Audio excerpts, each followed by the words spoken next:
అందరికీ హాయ్ అండి. Harihara Veeramallu premiere show చూడడం జరిగింది. చాలా చాలా బాగుందండి. పవన్ కళ్యాణ్ గారి ఇంట్రడక్షన్ సీన్కి మీరు తెచ్చుకున్న పేపర్లన్నీ అయిపోతాయి. సినిమాలో ఇంకా హై ఇచ్చే సీన్లు చాలా చాలా ఉన్నాయన్నమాట. ముఖ్యంగా క్లైమాక్స్లో పవన్ కళ్యాణ్ గారు కంపోజ్ చేసిన ఫైటు, దాని వెనక కీరవాణి గారు ఇచ్చిన బ్యాక్గ్రౌండ్ స్కోరు లిటరల్గా మీ అందరికీ గూస్ బంప్స్ తెప్పిస్తాయి. ఆ హైతోనే మీరు అందరూ థియేటర్ నుంచి బయటకు వస్తారు. ప్రతి ఒక్కరూ కూడా ఫ్యామిలీతో వెళ్ళి వీరమల్లు చేసిన పోరాటాన్ని థియేటర్ ఎక్స్పీరియన్స్ చేయాలని మనస్ఫూర్తిగా కోరుకుంటున్నాను. ముఖ్యంగా నేను ఈ సినిమా షూటింగ్ అప్పుడు చాలాసార్లు సెట్కి వెళ్ళాను. పవన్ కళ్యాణ్ గారు అభిమానులకు నచ్చే సినిమా తీయాలని ప్రతి సీన్ మీద కూడా చాలా కేర్ తీసుకొని చేశారు. అది ఈరోజు స్క్రీన్ మీద కనిపించింది. క్లైమాక్స్లో ప్రతి అభిమానిని కదిలించింది.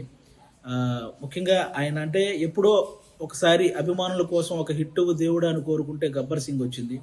ఆ తర్వాత మళ్ళీ ఇప్పుడే అభిమానుల కోసం ఒక హిట్ దేవుడు అని కోరుకున్నారు. మనకి హరిహర వీరమల్లు వచ్చింది. మీరు ఆఫ్ స్క్రీన్లో ధర్మం కోసం పోరాడిన పవన్ కళ్యాణ్ గారిని చూశారు. ఆన్ స్క్రీన్లో ధర్మం కోసం పోరాడుతున్న హరిహర వీరమల్లును కూడా చూసి ఎంజాయ్ చేయాలని మనస్ఫూర్తిగా కోరుకుంటున్నాను. మీరు గమనించే ఉంటారు, ఆయన సినిమా జీవితంలో ఎప్పుడు ఇవ్వనన్ని ప్రెస్ మీట్లు, ఎప్పుడు చేయనన్ని ఇంటర్వ్యూలు, అలాగే 2 ప్రీ రిలీజ్ ఈవెంట్లు, ఇవన్నీ ఓన్లీ సినిమా కోసం నిలబడమే కాదు, ఏఎం రత్నం గారు అనే ఒక మంచి ప్రొడ్యూసర్ కోసం నిలబడ్డమండి. నిజంగా ఆయన భారతదేశం గర్వించదగ్గ సినిమాలు ఎన్నో తీశాడు. తెలుగు, హిందీ, తమిళ్ పెద్ద పెద్ద హీరోలతో పెద్ద పెద్ద హిట్లు ఇచ్చారు.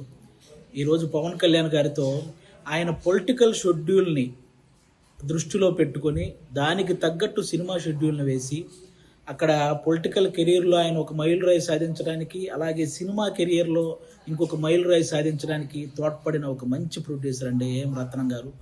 ఆయనకు కూడా మనందరం అండగా నిలబడాలని కోరుకోవటం కాదు, వేడుకుంటున్నాను. అందరూ ప్రతి ఒక్కరూ వెళ్ళి ఫ్యామిలీతో ఈ సినిమా చూడాలి. అలాగే ఆల్మోస్ట్ 30 సంవత్సరాల నుంచి పవన్ కళ్యాణ్ గారు సినిమాల ద్వారా మనల్ని ఎంటర్టైన్ చేశారు. పాలిటిక్స్ ద్వారా ఎన్నో అవమానాలు పడ్డారు. కష్టాల్లో ఉన్న ఎంతో మందిని ఆదుకున్నారు. అలాంటి వ్యక్తి ఎప్పుడో కానీ మనస్ఫూర్తిగా ఒక మాట అడగడు, సినిమా చూడండి అని.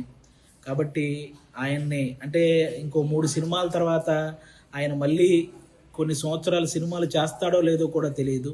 అలాంటి వ్యక్తికి మనం ఈ 3 సినిమాలు ఆయన గుర్తుంచుకునే విధంగా, ఆయన గుర్తు పెట్టుకునే విధంగా విజయాన్ని అందించాలని మనం మనస్ఫూర్తిగా కోరుకుంటున్నాను. పవన్ కళ్యాణ్ గారి అభిమానులందరూ, అభిమానులే కాదండి, మనస్ఫూర్తిగా నేను ఒక విషయం చెప్తున్నాను. ఆయనకి నాయకులతో వ్యతిరేకత ఉంటుంది, కానీ సాధారణ ప్రజలందరినీ కూడా సమానంగా చూసే వ్యక్తిత్వం ఆయనది. అది ఏ పార్టీ వాళ్ళైనా సరే. అలాంటి వ్యక్తి సినిమాని ఆంధ్ర తెలంగాణలో ఉన్న ప్రతి ఒక్కరూ కూడా డైరెక్టర్ క్రిష్ గారు వేసిన పునాది మీద డైరెక్టర్ జ్యోతికృష్ణ గారు క్రియేట్ చేసిన ఈ అద్భుతమైన హరిహర వీరమల్లుని అందరూ చూడాలని మనస్ఫూర్తిగా కోరుకుంటున్నాను.